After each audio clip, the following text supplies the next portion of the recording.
और नारद जी महाराज व्यास जी को ये कथा सुनाए, ये प्रसाद, ये फल दिया। मतलब क्या है? बोले नारायण रूपी वृक्ष से ये फल टपका। तो कहाँ गिरा?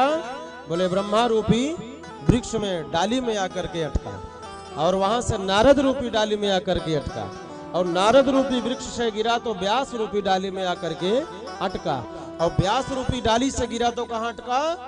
सीधे महाराज शुकाचार्य जी, उनके जो पुत्र परमहंस महामुनि सुखदेव रूपी डाली में अटका। और जब वहां से आगे बढ़ा तो कहाँ गया? बोले परीक्षित रूपी डाली में अटका।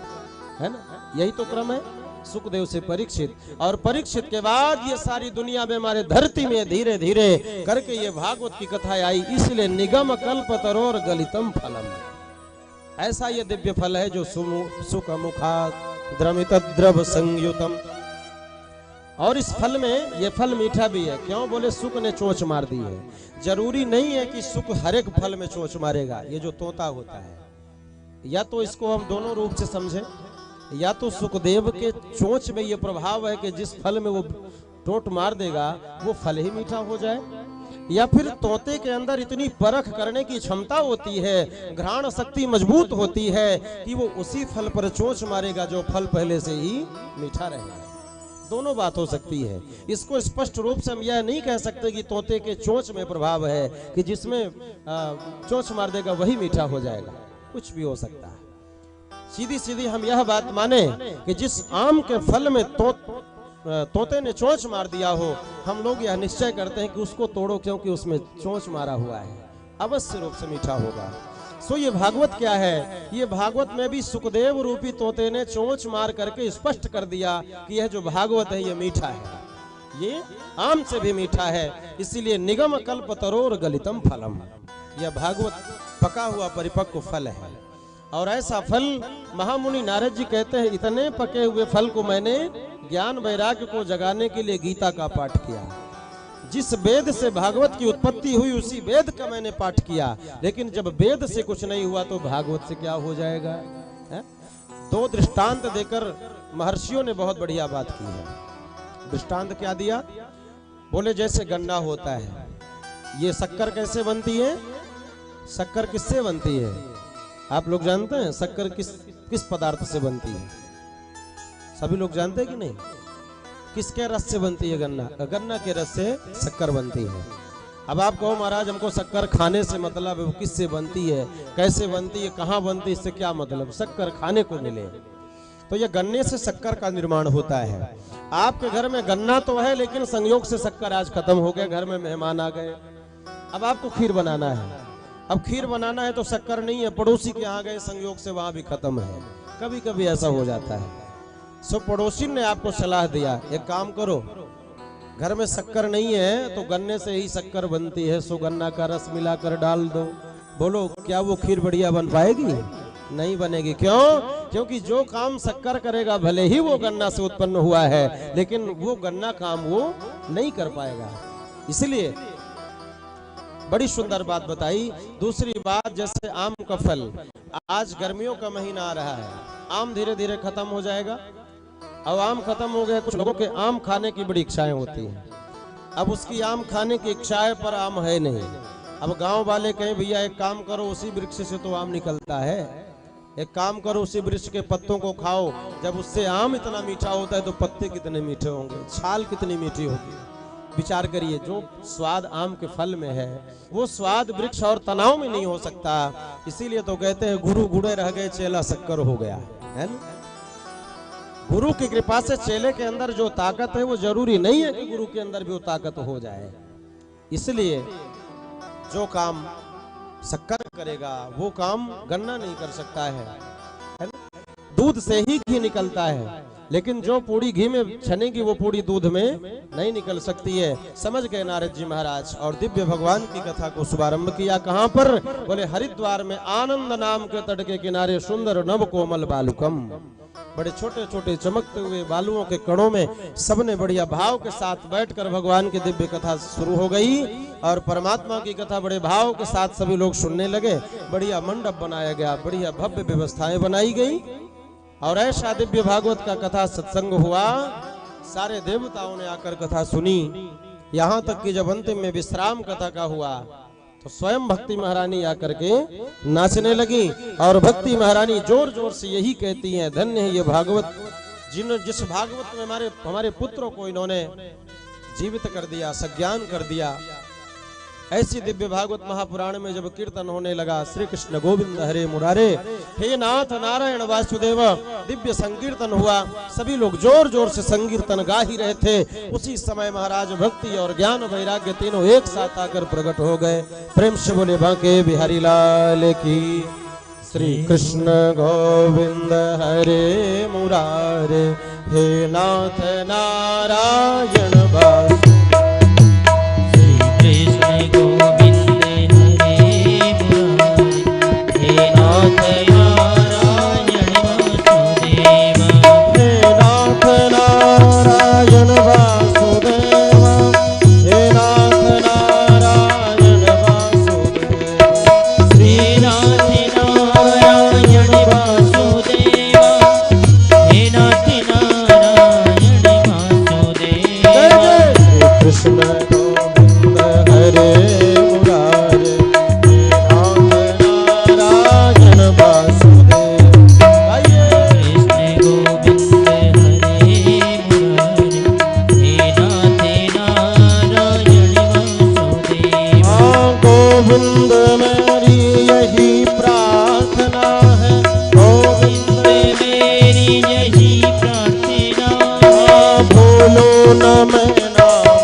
तरुण गृहीत्वा प्रेमैकरूपा सहसा विराजित।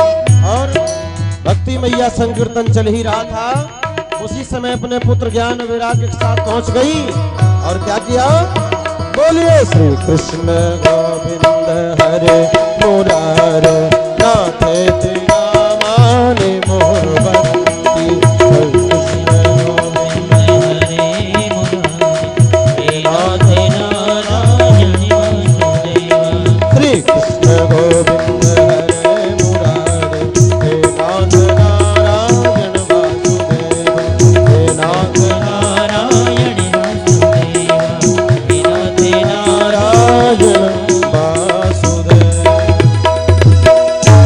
वासुदेवनंदन भगवान की। दिव्य संकीर्तन चल ही रहा था, उसी समय मैया भक्ति अपने ज्ञान वैराग्य के साथ प्रकट हो गई। ये भागवत का परिणाम निकला। जिस वेदों से उन ज्ञान वैराग्य की रक्षा नहीं हुई, वही ज्ञान वैराग्य सतर्क होकर के सजग होकर नौजवान अवस्था में पहुंच गए और ताता थैया करके भक्ति मैया के साथ नाचने लगे। इसीलिए कहते जहां पर भगवान की कथा होती है, जहां पर भक्ति होती है, वहीं ज्ञान होता है और वहीं वैराग्य होता है। और भक्ति मैया ने पूछा, मैं निवास कहाँ करूं, मेरे लिए कहाँ पर जगह है? शो महाराज नारद जी ने कहा, भक्ति तुम्हारे लिए कोई साधारण स्थान नहीं है। क्यों? बोले तुमको निवास करना है तो सकल भुवन मध्य निर्धनस्ते पिधन्या निवसति हृदय साम श्री हरेर भक्ति रेगा। हे भक्ति मैया, यदि तुमको निवास करना है तो सकल भुवन मध्य निर्धनस्ते पिधन्या, है ना? त्रिभुवन में वही धन्य है जिसके हृदय भवन में भगवान है, जिसके हृदय रूपी मंदिर में परमात्मा निवास करता है। और उसके साथ जहां पर भक्ति हो, जहां पर भक्ति हो वहीं पर भगवान है। आपके अंदर कितना ज्ञान है ये परमात्मा नहीं देखता है, कितना वैराग्य है ये भगवान नहीं देखता, कितना धन है, कितनी बड़ी बिल्डिंग है, कितना आपने धर्मशाला बनवाया, कितना आपने अच्छा काम किया, ये परमात्मा उस पर विचार नहीं करता। पर विचार इस पर बात पर है कि हमारे अंदर भक्ति कितनी है, भक्ति का लक्षण क्या है। हमारे अंदर भक्ति होना चाहिए, सभी के प्रति भगवान के प्रति भाव होना चाहिए। और भगवान कहते हैं, भाव का भूखा हूं मैं और भाव ही एक सार है, और भाव से जो भजेगा तो भव से बेड़ा पार है। इसलिए भगवान को पाना है तो पैसों से नहीं, भगवान को यदि प्राप्त करना है तो भक्ति से करो, है ना भाई। किसी शत्रु को यदि आपको रिझाना है तो यदि आप उसको डंडा दिखा करके अपनाओगे तो नहीं माएगा, उसको जब प्रेम से मनाओगे, भाव से, भैया अब हमारी शत्रुता खत्म है, अब हम तुमसे दुश्मनी नहीं करेंगे, तो भले उसका हृदय पिघल जाए, पर किसी को जबरदस्ती आप सुधारना चाहें तो नहीं सुधार सकते। उसी तरह भगवान को जबरदस्ती आप बुलाना चाहे तो नहीं आ सकता। जब आपके हृदय में जहां भक्ति होगी वहीं पर भगवान है, क्योंकि हरिरपि निज लोकम सर्वथा तो विहाय प्रविशत हृदय साम भक्ति सूत्रोपनद्धा। जहां पर भक्ति होती है तो भगवान अपने स्वर्ग लोक को छोड़ करके और भक्त के हृदय में आकर बंध जाते हैं। लेकिन यदि कोई भगवान को अपने ज्ञान में बांधना चाहे, कोई ज्ञान से पाना चाहे तो संभव नहीं है। भाई राजा दशरथ जी ने राम जी को बुलाया भोजन करने के लिए। रामचरितमानस में बाल लीला में राम जी अपने मित्रों के साथ खेलते हैं, तो सो राजा दशरथ जी जाते हैं, बाबा जी लिखते हैं, क्या लिखते हैं? बोले कौन? बोले भोजन करत बोल जब राजा,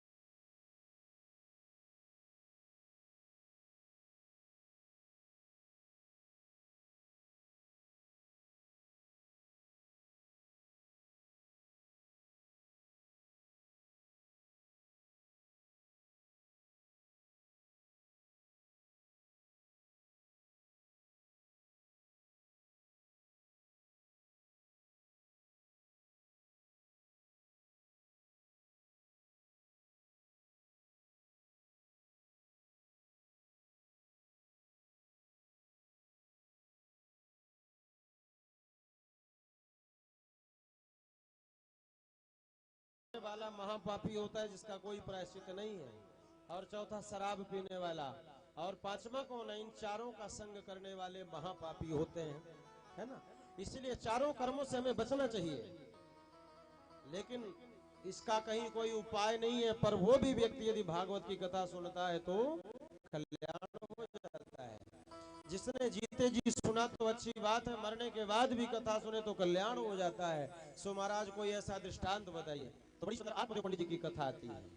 एक आत्मदेव पंडित जी हैं, अत्र ते कीर्तिस्यामि इतिहासं पुरातनम यस्य श्रवण मात्रेण पापहानि प्रजायते। एक बड़ा सुंदर इतिहास बताते हैं। आइए यही इतिहास सुनकर हम सब लोग भी विश्राम लेंगे, पर थोड़ी देर और बैठिए, है ना। आज कथा लेट से शुरू हुई है, थोड़ा तो समय पे वो स्टेशन पे तो गाड़ी को लाना पड़ेगा ना, नहीं तो फिर दिक्कत हो जाएगी। प्रेम से बोलो राधे राधे। तो एक पंडित जी का इतिहास बताया। जो पंडित जी का नाम आत्मदेव पंडित जी हैं, जो महाराज बहुत ज्ञानी हैं, जो बड़े संत हृदय हैं। आत्मदेव जी की पंडित जी है जिनका नाम श्रीमती धुंधुली बाई है ना। ये धुंधुली बाई बड़ी विचित्र है। इनका स्वभाव बड़ा विचित्र है। इनके स्वभाव का वर्णन करते हैं, लोक वार्ता रता क्रूरा प्रायसी प्रायसो बहुजल्पिका सूराचा गृह कृत्येषु कृपणा कलह प्रिया। आजकल भी धुंधुली है, पहले तो एक धुंधुली थी, आज तो घर घर धुंधुली हो गई, है ना। अब इसका जरा विश्लेषण करते, श्रवण करिएगा। ये धुंधुली कैसी है? बोले लोक वार्ता रता क्रूरा। ये लोक वार्ता क्या है? ये लोक वार्ता जिसका नाम चुगली गांव में कहते हैं। ये माताओं को चुगली बहुत अच्छा लगता है। कई ऐसी माताएं होती हैं जो चुगली बहुत अच्छी लगती है। जब दोनों की बात को सुनती है, झगड़ा को सुनती है, तो इतना आनंद आता है मानो स्वर्ग लोक में पहुंच गए, है ना। ये चुगली सुनने का जिनको शौक है, समझ लेना वही धुंधुली है। इसलिए ये कमी हमारे अंदर से दूर होना चाहिए। लोक वार्ता रता क्रूरा प्रायसु बहुजल्पित। बहुत जलनशील थी। दूसरे के धन को देखती तो जलने लगती, दूसरे के बच्चे को देखती तो ईर्ष्या हो जाती है। इसलिए हमें किसी के बच्चे को देखकर ईर्ष्या नहीं करनी चाहिए, घमंड नहीं करना चाहिए। अब जिसका स्वभाव ऐसा है वही धुंधुली है। बाबा शुकाचार्य जी कहते हैं, सूत जी महाराज कहते हैं, ऋषियों ऐसी तो उसका स्वभाव था। बोले सूराचा गृह कृत्येषु। सूर माने सूरा मतलब एकदम युद्ध करने की बात आए तो सामने महाराणा प्रताप हो जाए, है? सामने झगड़ा करने के लिए तैयार हो जाए। और जब घर का काम करने के हो तो बुखार आ गई, फीवर हो गया, है ना, शरीर अस्वस्थ हो गया। कभी कई प्रकार की बीमारी, शारीरिक बीमारी होती है, मानसिक बीमारी होती है। अब भैया शारीरिक बीमारी हो तो डॉक्टर साहब दवाई दे दें ठीक हो जाए, पर जिसको मानसिक बीमारी उसकी कौन दवाई है ना, उसकी तो स्वयं दवाई है। जब तक स्वयं अपने मन को ठीक नहीं करोगे तो मानसिक रोग ठीक होने वाला नहीं है। इसलिए मन के रोग को तो स्वयं ठीक करना पड़ेगा, और मन का रोग केवल यही डॉक्टर साहब ठीक कर सकते हैं। तो बुखार आ गई, और जहाँ झगड़ा करने की बात आ जाए तो एक नंबर में पहुंच जाती थी। प्रेम से बोलो राधे राधे। और यही संसार की गति है, हम लोग झगड़ा करने में आगे रहते हैं। अब ये धुंधुली के कोई बेटे बेटा नहीं थे, सो एक दिन चौथेपन में आत्मदेव जी को कष्ट हुआ, चले गए जंगल में। ऐसे जीवन से तो मर जाना अच्छा है। सो इन्होंने क्या किया, बोले जंगल में अर्धरात्रि की रोज निकल गए, कोई पशु पंक्षी खाकर प्यास को बुझाएगा, मेरे शरीर का एक गति होगा। सो वहां गए तो एक महात्मा जी मिल गए, और महात्मा जी ने पूछा, कथम रोदसी विप्रत्वम काते चिंता बलीयसी बदत्वम सत्वरम मह्यम स्वस्य दुःखस्य कारणम। ब्राह्मण देवता अपने दुख का कारण बताओ, क्यों रो रहे हो, क्या समस्या है। सो ब्राह्मण देवता ने इतना कहते ही शुरू कर दिया, किम ब्रवीमि से दुखम, मैं अपने दुख का क्या वर्णन करूं महाराज। बलिष्ठा कर्मणो पूर्व पापेन संचितम, ये पूर्व मेरा पाप का संचय है जो हमें आज भोगना पड़ रहा है। महाराज मेरे घर में कोई पुत्र पौत्री नहीं है, और पत्नी भी है तो वैसी है जो मैं उससे दुखी होकर आज जंगल में मरने के लिए चला आया हूँ। और कई बार ऐसा होता है प्रियो, विवाह होने के बाद यदि पत्नी अनुकूलित ना मिले, समझ लेना उससे बड़ा नर्क कोई नहीं है ना। यह गृहस्थ आश्रम बड़ा पावन और बड़ा पवित्र है। पर किसी ने एक बहुत सुंदर गीत गाया, मैंने सुना था, सुन राजा देसी लड्डू मोती चूर का, और जो खाए पछताए, जो ना खाए पछताए। जिसने खाया वह भी पछताया, जिसने नहीं खाया वह भी पछताया। जिसने विवाह हो गया, पूछो भैया सुखी हो, और रात दिन बेचारा यही कहेगा हाँ ठीक है चल रहा है बढ़िया है ना। और जिसका विवाह नहीं हुआ उससे बोलो विवाह करोगे, वो कहेगा चाहे सब धन ले लो, अलग से हमसे ले लो, लेकिन विवाह करा दो। और आजकल तो विवाह का व्यापार भी चल रहा है, लोग कमीशन लेके विवाह करवा रहे हैं, है ना। अब चाहे बेटा बेटी दोनों जाते ही लटक जाएं, लेकिन उसको कमीशन तो जरूरी रूप से मिलना चाहिए। इसलिए दोनों ही पछता रहे हैं। पर गृहस्थ आश्रम होने के बाद पत्नी हमारी अनुकूलित मिले, इससे बड़ा स्वर्ग कहीं नहीं है। अब कहीं ऐसा हो कि पत्ता लगाओ, तेल डालो, पूड़ी निकाल दे दो, महाराज ये पूड़ी सरल है। अच्छा एक फायदा और है, बोले महाराज कहते हैं हमारा जो अतिथि है, हमारे जो मेहमान हैं, और घर में आए पूड़ी भी ना खिलाए तो क्या खिलाए, है ना। तो इसमें श्रद्धा भी बनी रहती है, भाव भी बना रहता है, सम्मान भी बना रहता है, और शरीर की भी बचत होती है, परिश्रम भी नहीं पड़ता। इसलिए लोग पूड़ी बना के खिलाते हैं। तो मेरा निवेदन है, ये महाराज जो धुंधुली बाई थी ना, ये कृपणा कलह प्रिया, इसको कलह बहुत प्रिय था। सो महाराज एक दिन पंडित जी दुखी हो गए, और पंडित जी चले गए। पंडित जी जब मरने के लिए गए तो महात्मा जी ने कहा ये सब झंझट छोड़ दो, जाओ भगवान का भजन करो। लेकिन आज इनको पुत्र का भूत सवार है, देख नहीं रहे हो, सीटी मार रहे, कम करो इसको थोड़ा। इनको पुत्र का भूत सवार है, और ये कहते देना है महाराज तो बेटा दीजिए, बेटा के अलावा हमको कुछ नहीं चाहिए। बहुत समझाया सन्यासी जी ने कि जरूरी नहीं है कि बेटा सुख देगा। और बेटा सुख कैसे देगा, आपके 4 बच्चे हुए, चारों बच्चों को आपने खूब पढ़ाया लिखाया, खूब बढ़िया, किसी को डॉक्टर बनाया, किसी को मास्टर बनाया, तो सारे के सारे बच्चे जाकर अपने अपने जगह शिफ्ट हो गए। कोई मुंबई चला गया, कोई दिल्ली चला गया, कोई कहीं चला गया। अंत में मरते समय दादाजी को नौकर रखना पड़ता है, तब एक गिलास पानी मिलती है। और संयोग से यदि कहीं पधार गए तो संस्कार करने के लिए 6 दिन 8 दिन कम से कम बर्फ में रखना पड़ता है, बच्चों को छुट्टी नहीं मिलती है।